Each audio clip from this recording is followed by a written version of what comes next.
Welcome back, everybody. I hope you guys are having a fantastic day. So the topic that we're going to be talking today is the overall market, the overall Pokemon market, what's going on with vintage and modern singles, as well as sealed products. And then that, how does that compare to some of the rare sought after cards and items that are still selling at the same premiums that they were selling for in the Pokemon boom. So what's going on right now is we are seeing all kind of alternate arts, all kind of modern singles. They are all tanking, right? And it's okay. It is not doom. It is not the end of the world. It's actually kind of great. When I was at Collecticon here in Charlotte, I was able to pick up some duplicate alternate arts, Lugia, Charizard, Giratina. I was able to pick all those up for the Lugia and the Charizard sub 100. I think I got the Charizard for $90. I think I got Lugia for 90 or $100 for my duplicates. I was able to binder my nicer pairs in their respective master sets, even though I really haven't master setted anything. And we're going to talk about that too. I think, that might be better for a different video. But anyways, back to it. The overall markets are falling on a lot of these cards. And I think a lot of people are really feeling the pain there. I think, myself included, there are cards, the Brilliant Stars Charizard. I opened a lot of Brilliant Stars. I could not get that card. I ended up buying it for $150, $160. That card is now a $90, $100 card, maybe $110 based on the online markets. And I snagged it at the convention for $90, which kind of definitely helped my average. If you put 90 plus, 150, 160, let's call it, you end up with 240. Split that down the middle, you get 120. So I was able to actually average down my cost basis on that card. Same thing with Lugia. I think I spent 150, maybe 160 on that one as well. Picked that one up for, I think, $100. So I think you end up with $130, average pricing for that card. I think, that's not going to be the best strategy to buy the falling price of these cards. But for me, it was a no-brainer because I do like the artworks. I do think that they're amazing. I do think that they are going to really rise in value over the next couple of years. The alternate arts, regardless of their population, are just so popular. And in a time when Pokemon was really at its peak, the alternate arts were at their peak as well. And I think that people are always going to remember that. They're staying current in the hobby. I think we are getting a lot of people that just we're chasing the fad. We're chasing, the hottest next big thing. And that's going to be a serious issue moving forward. Can this franchise sustain more growth? Can it sustain more overall growth instead of just people cycling in and out of the hobby? That's something that we just don't know. It doesn't matter who you are. No one can see the future. No one can tell the future. So we're just going to have to wait and see what happens with these sets as we go. But a lot of the modern alt arts are falling. And that's wonderful. In a lot of ways, it's wonderful. I am sorry to everybody, myself included, that overpaid on a lot of these cards, that was so adamant about completing sets. That's something that I look back on, and I don't know if it's worth it to complete sets. I don't know if it's worth it to have master sets. It's a lot of fun, and if you can afford to buy a binder for every set, which is another thing. I don't even have a binder for Paradox Rift right now. I literally have to go ahead, order another binder for Paradox Rift. And for a lot of you guys that are using, those top-notch, just creme de la creme binders, which I think simply enough, Vault-X is a really good binder for a decent price point. I think those are around $15 to $20. I usually just get the cheap $10 binders just because I know I'm going to be buying a lot of them if I'm going to continue this trend of master setting cards. But I think that's important in this topic as well. That maybe people should not be trying to master set these sets because it's expensive. Even if you're buying singles, it's expensive. Even if you're buying singles in this market, it's still expensive. It's still going to add up. We are seeing a lot of stuff. XY, Sun and Moon, Sword and Shield, and Scarlet and Violet. All the singles, for the most part, your V, full arts, even some alternate art cards, a lot of them are super cheap, like sub $10. It's really amazing to see that. But a lot of them, in my eyes, are just not very desirable. And you don't want a lot of bulk. as you are moving forward with this hobby, you're going to see that space is an issue, how much you can store, how much you can display. You know, even for me, my display is completely filled to the point where I have had zero motivation to pick up any of the other vintage booster boxes that I'm still missing in my nice little booster box collection. You know, I think I'm missing Emerald, EX Dragon, maybe one or two others. EX Deoxys, that's a big one that I really, really want to get my hands on, especially with the Rayquaza Gold Star in my collection now, and the Latias and Latios, which I was very happy to review that yesterday. And that kind of goes into, you know, this discussion with talking about the cards that are really rare, and, you know, the comparison of, you know, the overall modern vintage market falling versus those really, really highly sought after cards. A lot of people are using the first edition Charizard as a benchmark. I think it's a pretty good benchmark for this hobby, and that card is falling, and it's falling fast. I do think a lot of these prices are going to level out because a lot of people are still going to be stubborn. They are not just going to sell these cards in a down market. I think we are seeing a slight correction with both modern singles falling, which I really don't feel like will be a several year thing. I really feel like in the next year, we're going to see all these bottomed out. For the most part, a lot of the best alternate arts, the Brilliant Stars Charizard V alt art, the Lugia V alt art, the Blaziken from Chilling Reign, any of the evolution lines from Evolving Skies, the Rayquaza V Evolving Skies, the VMAX Rayquaza Evolving Skies, all of those cards, I feel like are pretty much hitting their bottom and are leveling out to head upwards. You know, I'm not in a position where I'm like, I'm going to buy up, you know, as many alt arts as I can see. That was never really a play for me. I think I have some friends of mine that are actually completing all of the alt arts, and I think, you know, versus master setting and trying to catch them all, I think it's a much better goal to just go after all of the alt arts. I think down the road, even though these are easy cards to pull, there's bountiful product everywhere, I think down the road people will look back and be like, man, the alt arts were a super easy play. Why didn't I see that coming? Do I think, you know, were there a lot of friends of mine and people in this hobby, and, you know, that were dead set on collecting just alternate arts and sure of it that they were just going to exponentially increase? Yes. Has that been the case? Absolutely not. Even the best alternate arts, such as the Moonbreon, which I'm going to get my briefcase out here for anybody that hasn't seen some of these cards I'm talking about. I have some hype beast in my nature, in my blood, so I have some of these cards that people are really hype about. And I can tell you that I think they are definitely going to be falling. You know, you had Sun and Moon tag team cards. Here's a Gengar Mimikyu. I really love this card. I'm really happy to have it in my collection. That one has fallen big time. This one was the talk of the town. I think a lot of people are waiting on the Latias team up card to really go down in price. But this was the talk of the town. When this card was being pumped, I believe PSA 10s in this card were going for $3,000 to $4,000. There was a time when this card was going for that. Right now, you can get a 10 for $2,000 or less. I do believe that. I was able to trade a Collecticon for this 9, which this 9 is really super, super clean. It's just off center. As you can see, this border is a little bit thicker than this border. But other than that, if you look at the back, extremely clean card.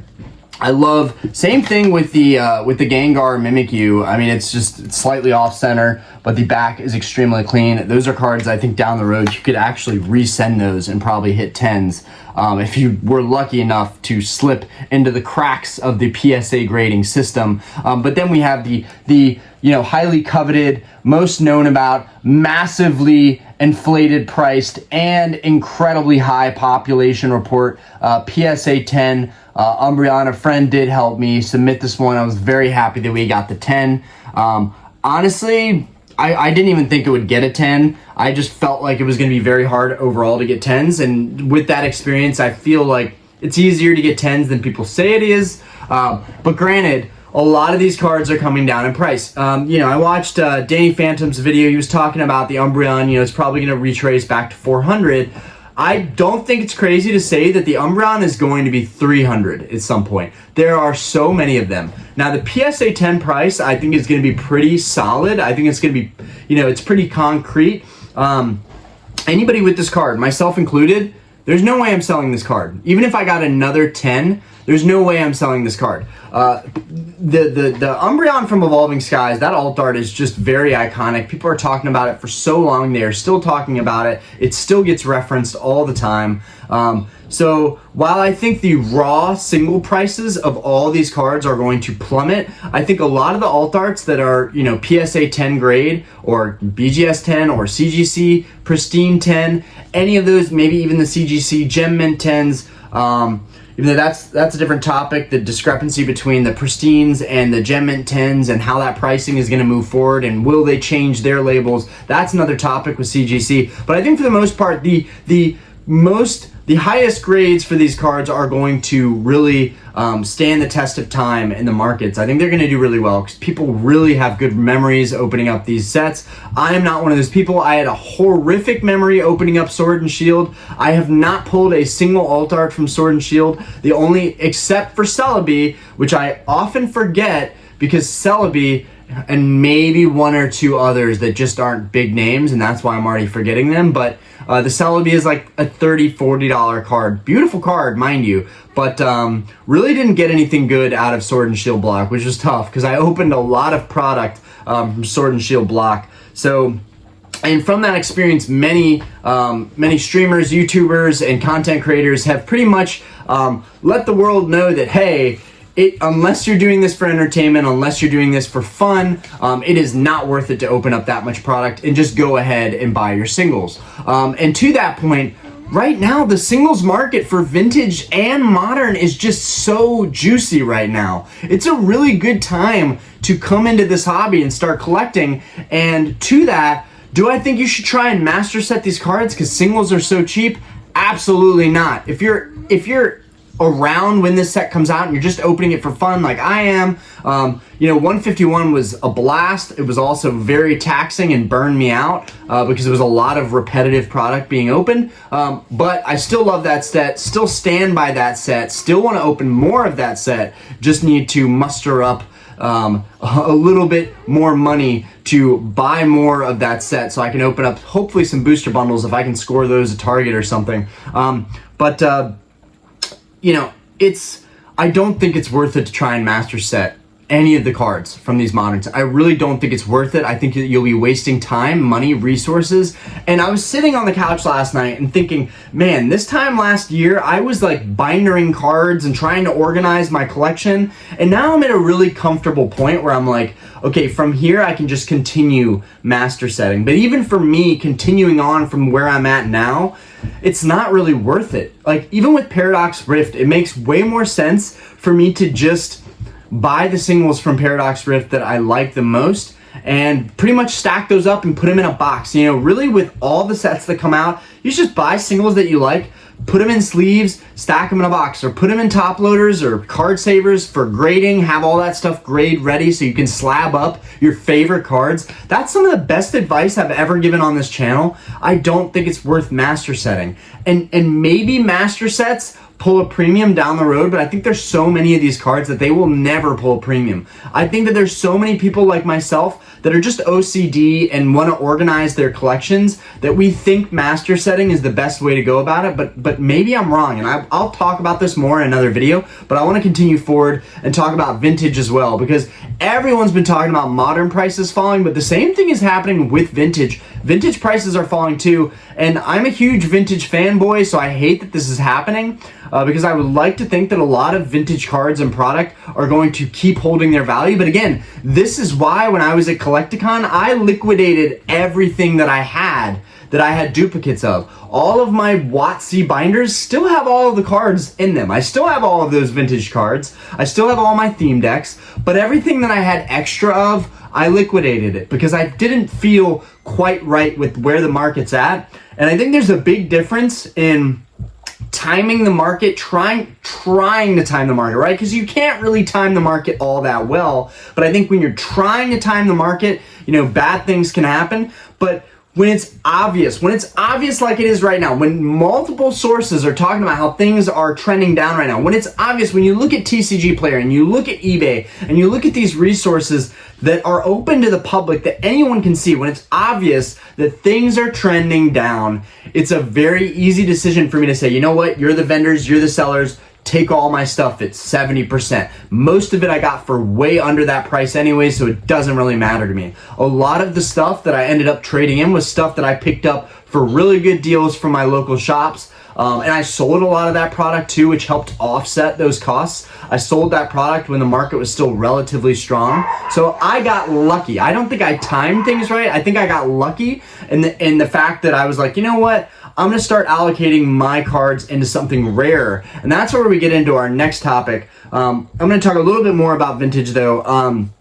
So a lot of vintage cards are falling a little bit in price, but overall, I think it's a totally different scenario because these cards have been out for 20 plus years. You know, if we're talking about early WotC, if we're talking about the e-reader, you know, stuff, people are really loving to collect that stuff right now because it's fairly stable. Prices are falling a little bit on some of those cards, mainly your base set unlimited, your jungle unlimited, your fossil unlimited, and it's just because there's so much of that product out there. But even that product, I think, stands a good chance of starting to rise. I think anything that is old is going to do better than something that is new. And that didn't hold through during the boom, during the pandemic, during, 2020, 21, 22, even 23, part of 23. That was not the case.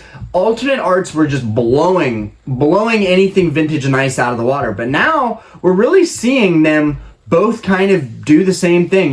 Vintage has fallen a little bit, but maintained similar pricing of where it's at based on how old it is. And then modern has fallen a lot to correct for the fact that modern also exploded during that time frame. With every graph you're going to look at, you're going to see trends that are going to go back and forth, right? If it's what goes up must come down, right? This is an age-old phrase that doesn't hold true with everything, but it's certainly held true with the alternate art market trends in Pokemon.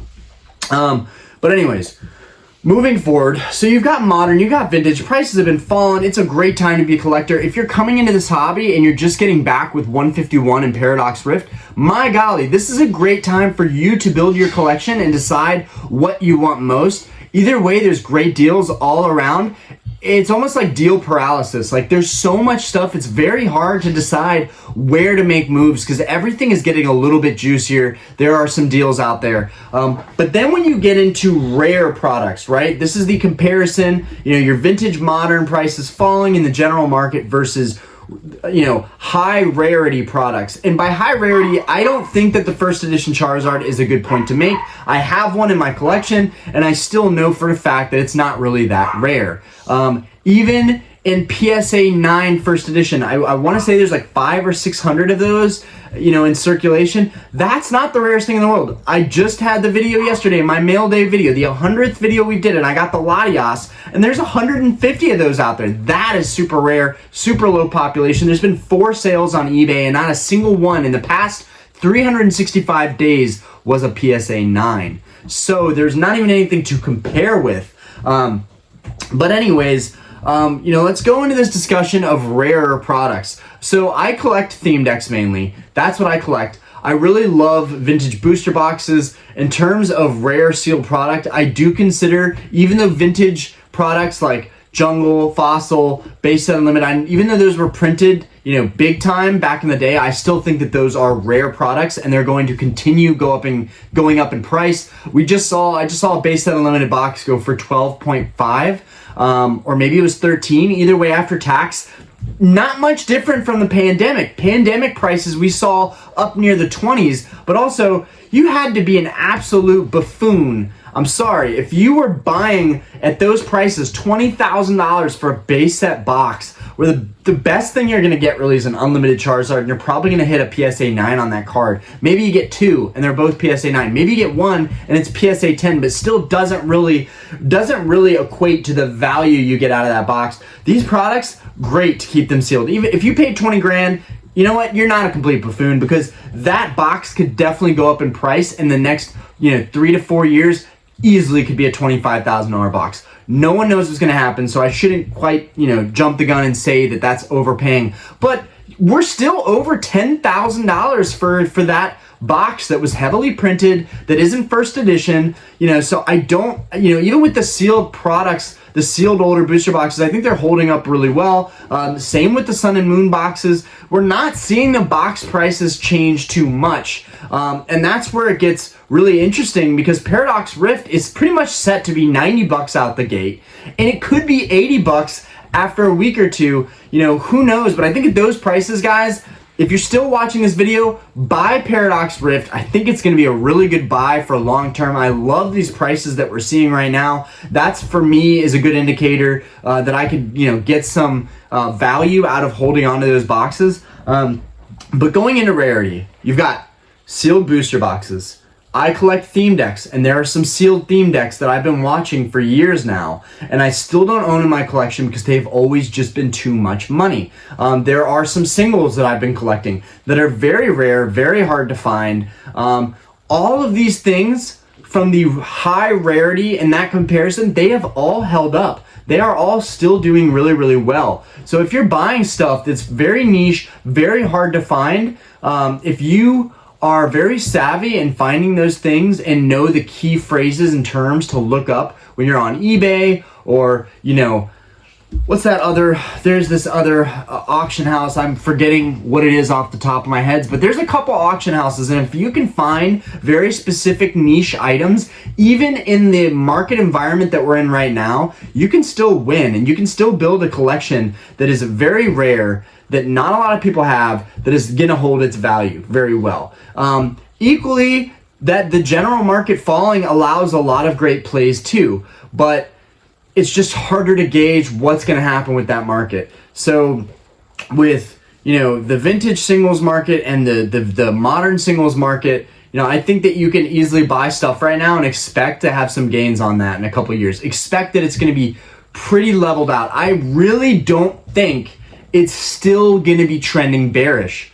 I mean, geez, are we at a point now where, Rayquaza V, it's at $75, $80. The alt art from Evolving Skies, the smaller card from the, versus the VMAX.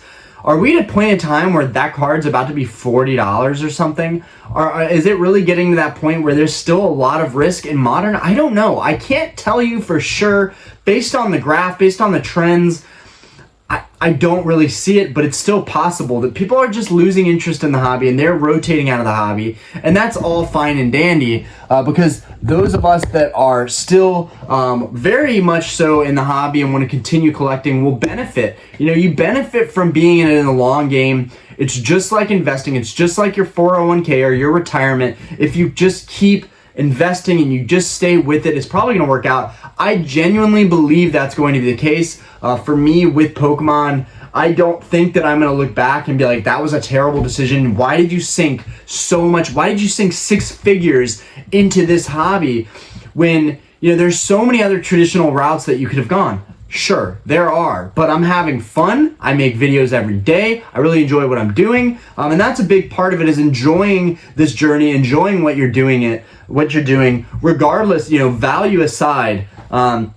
For me, I think specifically it's the theme decks. I really value that I am probably one of the few people that actually has a almost complete theme deck collection. I don't think that's going to be one of those things that becomes popular again. I think during the boom, you had more people considering buying theme decks than ever. I think right now it's it's fallen off. I think people just aren't really wanting theme decks like they were. I'm seeing similar prices but lower prices than I did a couple months or a year or two ago. But my next thing that I want to go into, I was bidding on a very rare theme deck last night, the Lava Collection theme deck, and I'll bring that up. Most of you that watch the channel have seen it, but I'm going to bring it up just because I love this deck. I think it's awesome. And I have several copies. I have 3 copies of the Turmoil and 4 copies of the Lava that are open. And this is pretty cool because I paid like $200 or less for each copy opened. Unless it was a really good condition. These are my best condition decks. These are complete. They have the reverse holo that comes with these. Very cool. This is what I'm talking about when I'm talking about like really niche, high rarity items that just have been completely unfazed because they are really hard to find. They don't pop up often. I did see a open box, one of these go for $650 recently. That was insane. That's the highest sale I've ever seen for one of these open decks, what they go for. That's amazing. A lot of the value is in the box itself. So $650 is big. You know, I think I've done a good job buying these as open products when they just weren't as popular, because right now they're really starting to trend up in price and they're very hard to find. Typically when the Turmoil deck pops up, it's around $600 to $700. There's two people with these listed for $800. They are less rare than the Lava counterpart. Reason being is because the Lava comes with the non-holo Charizard and the Turmoil comes with a non-holo Raichu and a Dark Blastoise, which is pretty cool because you're getting both of those. Whereas the Lava, you're really only getting the Charizard as one of the main kind of chase cards in that deck. But you're also getting the reverse holos, which are very, very valuable. They always go for a premium. So you're getting those when you open these up as sealed products. So I feel a lot of people open these up over the years to get those reverse holos, hoping they could get something very rare. For example, one of those, the reverse holo Gengar is like pop 8. There's like none of those cards in existence from Legendary Collection. They're very rare. Not a lot of people have that card in a 10. So I recently saw a post by Low Popping where he was talking about that card. So that was pretty cool. But again, last night I saw this deck. I was bidding on it and I was, it was like at $1,000 and I was like, okay, I'm going to go in $1,200. Okay. I know there's a falling market. This deck could easily be $800 or $900 in a year from now. It really could. Like, people forget about it and they're not trying to collect decks. Could be $800 or $900. I don't want to go too far. But as it got closer to the end, I said, you know what? I know someone personally that paid $1,700 for this deck. I will put in a bid of $1,700. It'll get sniped. It may go up to $1,200 or $1,300, but I'll probably get it for less than the $1,700 that a friend of mine paid not too long ago. It went for $1,750 and I lost the auction. I could not believe it. I know I should be slowing down, but on buying like high rarity grail cards and items, but this is something that I've wanted for so long in a sealed condition. While this one is very, very minty and there's no like creases on it or anything, it's just a deck that I really, really wanted to have in my sealed collection. At this point, I'm missing 3 decks total in my sealed collection to have all of the WotC decks completed. There's someone with a listing for the complete set for $100,000. That's not going to happen. And then there was another one that was went up for auction recently for a complete set and went up to $8,000, and that's where the bidding stopped. And I reached out to the seller and they said I would never sell it for $8,000. $15,000 would probably be my minimum. So people are not letting this stuff go because it's very, very rare. It's very hard to find. So I'm done talking about that. I just liked using the theme decks for a reference because it was amazing to me to see those prices holding even after all the time that's went by, even after people knowing the market is correcting. The OG heads are still paying top dollar for these decks. Now, granted, that could be because people are trying to get $4,000 for these decks. So maybe people are like thinking anything under $2,000 is a good deal. That's 50% off. But you're gonna pay. The price is what you're gonna pay. The value is what you're gonna get. And I just don't see the value in buying one of these for $1,700. For me, $1,000 is a really safe place to buy it. But anyways, moving forward, I've talked about these a couple times. We got the crystal cards in my collection. My Lugia's, up on the display in the back. Really awesome cards. Really the only cards in the game that have a nice rare set like this that are all colorless, just to give a more focused attention. There's Charizard, there's Ho-Oh, and these are all in 9s, so they're all very, very crispy. There's my Nidoking, there's Crobat, which has become one of my favorites. I really, really like this one. I like the purple and the teal. There's the Kingdra. There we've got Kabutops, and last but not least, we've got this awesome Golem. So cards like that, where they're they're far rarer than the typical vintage cards you're going to collect. And then the gold stars, which I've talked about these a lot lately. This is the hunt that I'm currently going on, the gold star collection. We've got our Latios and Latias there now. I've got some on the display there. Here's my Gyarados, and we've got Metagross here. And then we've got the 3 dogs right here. And then my other ones are on display behind me. Most notably, my Gold Star Rayquaza, which these big cards, the Gold Star Rayquaza has not really come down that much. I watched Rattle's video today, and he was talking about, you know, some of these highly coveted Gold Star cards, and he referenced the Gold Star Rayquaza, which really has not moved at all from the highs. I mean, it's trended a little bit down, but now it looks like it's headed back up over what it was even going for during the pandemic. So I feel like there are certain items that are going to weather the storm regardless, but those items also continuously come at a massive premium.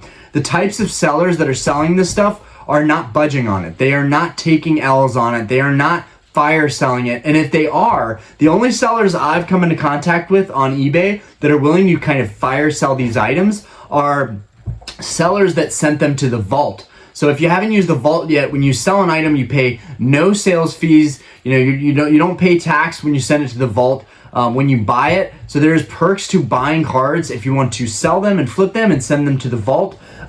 Flipping is not something that I really want to be into. I think it has a really negative connotation in this hobby, but I think it's necessary to sell and flip products to make it sustainable in the long term. You know, I'm focusing on making videos. I'm focused on my YouTube. That's what brings me fulfillment. That's what makes me feel productive. And it also takes way less time to make a video like this than it does to sit posting cards for an hour, 2 hours, 3 hours, and then waiting on those sales to come in. The vault has revolutionized this and will allow me to actually continue selling and make the hobby sustainable. While I will not be buying collections and trying to flip cards, I will be buying very specific cards on the market, and I will be sending them to the vault where they won't even be in my possession, which will suck. But I will specifically be doing this only with cards that I already own. That way, there's not that attachment issue where I'm like, man, I wish I could just see this thing in person. Maybe it's nicer than the copy that I have, but ultimately it's not a card that I don't already have, so it's easy to send that to the vault and make it a seamless seller experience. But yeah, the stuff that I've moved into, I really just did it from outside influences. A lot of my friends are getting into those Grail status cards that are local to me. So I've just decided that that's a route that I'm going to go. I didn't really even do it thinking that like this is going to be an epic market play. Like, no, I'm assuming that these cards could go down too, but I'm just like, you know what? I've liquidated so much stuff. You know, I don't really want the money. The money is not really what I want. I want to have an incredible collection. I want to be known for someone who's very serious about the hobby, that really puts their heart and passionate about it, and goes all in buying these cards. I mean, I'm literally considering buying a PSA 10 Crystal Charizard tonight for $11,000. I am very legitimately considering it, and I just need to get my 8 sold. I made really decent money at the bar this past week, so I'm like, trying to do numbers in my head. I got numbers going everywhere of like, how can I make this work? But I am very passionate, so I want it to work. And it just so happens that these cards are not falling all that much. So I do think that when there's rare stuff, and these aren't the only thing, there are so many Japanese niche cards that are amazing that some of my friends are collecting and I'm envious of. They are so beautiful and amazing. You know, I highly recommend looking at some of the Japanese cards. The Japanese modern market is falling quite rapidly too, similar to the English market. You know, we're seeing stuff falling across the board, and I don't think people should be freaked out about it. I just think it's a time for them to ask, you know, maybe I should average down. Maybe I should just buy, you know, duplicates of these cards and wait for things to settle and rise back up, and then sell and offset those potential losses while still having the cards when I wanted them. For me, I knew I was paying a premium. During the Pokemon boom, I knew I was paying a premium for those cards. There was not 1 ounce of me that was like, this is a good deal, this is going to keep going up. I looked at it very objectively, and I'm like, $3 packs, $140 booster boxes. Why on earth is this card so much money? Why on earth? Well, it's really, really hard to pull. So that was one rationalization I had. But I felt like, okay, $100, sure. 150, 200, 3, 4, $500. You want me to pay $500 for this card? Which I did. I shamelessly bought this card for $500. Thank God I got a 10. But my point is, like, these prices, I knew they were crazy at the time, and they felt crazy. Same thing with the Latios. I did not buy this card for $600-700. I ended up, which the last one I just was watching to make sure I got good value on that card, went for $720. So I'm very happy about that card right now. I traded 5 like kind of junky PSA 8 cards. I mean, they were nice cards. They were nice cards, but to me, I just didn't want them anymore. So I traded 5 of those. I valued it $400 and then $240 on top of that. So it was $640 out the gate for me. Maybe even $740, let's say, if those cards were worth more than that, maybe $100 a piece. And I just hadn't looked at them in a while to check what the market was at. But overall, I feel like I got the value of that card, and I'm very happy to have picked that card out without shelling a bunch of money. But yeah, I just reallocated my collection really, and I got kind of lucky doing that, kind of getting rid of everything else I had.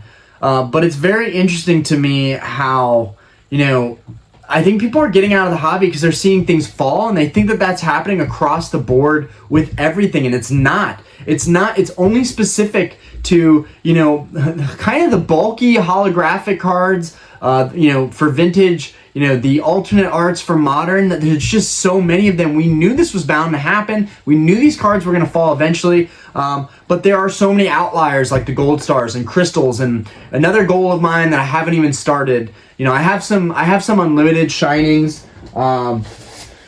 This is also another modern card that I had that I just did not want to get rid of.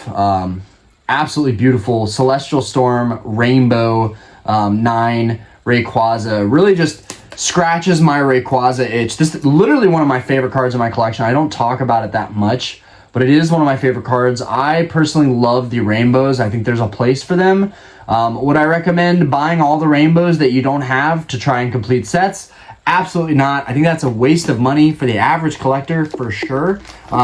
For me, I may try at one point to try and have all those cards to complete the sets, but that's just because I'm OCD personally and I want to complete them. Do I think it's the best rational choice? No. And I'm going to make a separate video on that, on like master setting versus buying very specific, alternate arts and singles. But here's my Shining collection so far. I think the Mewtwo is honestly my favorite, more so than the Charizard. I actually think the Mewtwo is my all-time favorite Shining card. I just think that it's absolutely gorgeous, super OP. And then the Raichu is definitely one of my favorites. I think that the yellow with the blue in there, it's very complementary colors. It makes sense that they would use those colors. These cards are super nice, and while I want first editions, I probably still won't sell these.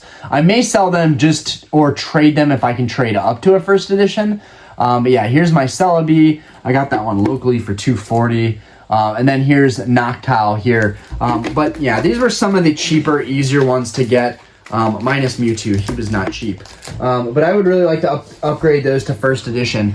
But yeah, a lot of those cards that are more highly sought after, they're gonna do well. They're gonna weather the storm. But I don't think people should be freaking out. I think they should just see this as an opportunity. Anyways, I'm not sure what else I could blabber about. And I still have a pretty big stack of full arts. There was a period. And, y'all know I'm a huge Charizard fanboy. I still actually have all of these CGC Charizards. I have not let go of them yet because it's actually kind of sequential. We've got a 6, 6.5, 5.5, and a 4.5. So I think it's actually kind of cool to have these in sequence. So I'm probably going to hold on to those. And also, I think the quality of the CGC slabs is actually really, really nice. I'm actually a fan of their label. But I have, a random, here's a random modern card that I did get graded that I really like. I knew that I was not going to try and dive into Complete Champion's Path. So I got this guy graded. Love that rainbow rare. Here's another one that I really, really like that's modern. And these are probably fallen a little bit. These are probably cheap. And this was the only really nice 10 that I got. This was out of the Hidden Fates box. Kind of the Celestial Storm reprint remake of this Rayquaza. And this is a absolutely stunning Shining Rayquaza. This is a great artwork. Absolutely love my Rayquaza arts, especially with these two side by side. Definitely having both of these is really nice to see the difference of colors with the rainbow colors, and then the Shining Rayquaza shown there. But I trimmed down my collection a lot, and I'm happy that I did that because it really wasn't... oh, here's 3 that I kept from the aftermath of selling. I kept a lot of full arts that I thought I was going to get rid of, but I've ended up keeping them. These are some XY full arts. This is the Flash Fire Charizard, which this guy is really, really affordable right now.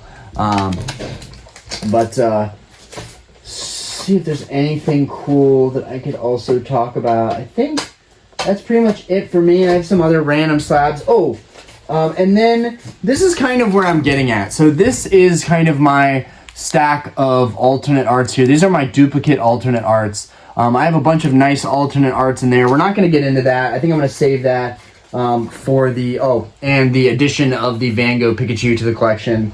My collection's really small now in terms of like the stuff in my briefcase and my extra stuff. And then I have my other briefcase with the first edition master set that's like kind of mid-grade, low-grade. But it's very slimmed down, and I feel like I'm in a really good position to observe the market because honestly, as much as the prices are great, I am definitely hoping the market overall trends even lower so I can get better pricing on stuff. Yeah, let me know what you guys think. Hopefully this video was semi-informative. You can still buy stuff that's on the safe side, but if you want to risk it for the biscuit, go after those modern alt arts, go after those vintage singles that have fallen quite a bit, and see what happens with them. For me, I definitely want to wait until I see the facts, the statistics, and most of the graphs and the data is trending bullish again. You can be bullish all you want, but it's irrelevant. Like, the market is irrational longer than you can remain solvent, right? So you can have all your money in Pokemon, but you can literally be broke. And I think that's a lot of people's issues right now. I'm now in a place where I'm financially pretty good. I have just as much money, in the bank right now as I do. That's not true. I have way more money in Pokemon than I do in the bank right now. But I'm really trying to balance that out and continue to save my money. And I'm just kind of watching. I'm not going to overpay. Just be patient. Just wait and see. That's my plan right now, is just to wait and see what happens with the market overall. Will we have a recession? What's going on with the global economy? Anyways, I know it was a long video. Thank you guys for watching, and have a fantastic day. Peace. And I will see you guys on Wednesday for the live. We will be doing a live on Wednesday. I have no idea what we're going to be opening. I need to pre-order my Paradox Rift. I'm just like, oh, it's another set that I have to spend money on. It's tough. But I don't know if I'm going to end up just opening one of my last 151 UPCs to see if we can just please pull that Venusaur, so then I can say, okay, guys, you know what? I wanted to open all of this set, but it can't be done. I can't afford to do it. So I'm just going to, if I can get the Venusaur in the next box, I might just call it at that point. Or if 151 becomes super readily available everywhere, and we can get some holiday pricing on it, I will not give up on that dream of trying to complete the set by opening product. Anyways, peace out. Have a fantastic day, you guys. Thanks for watching.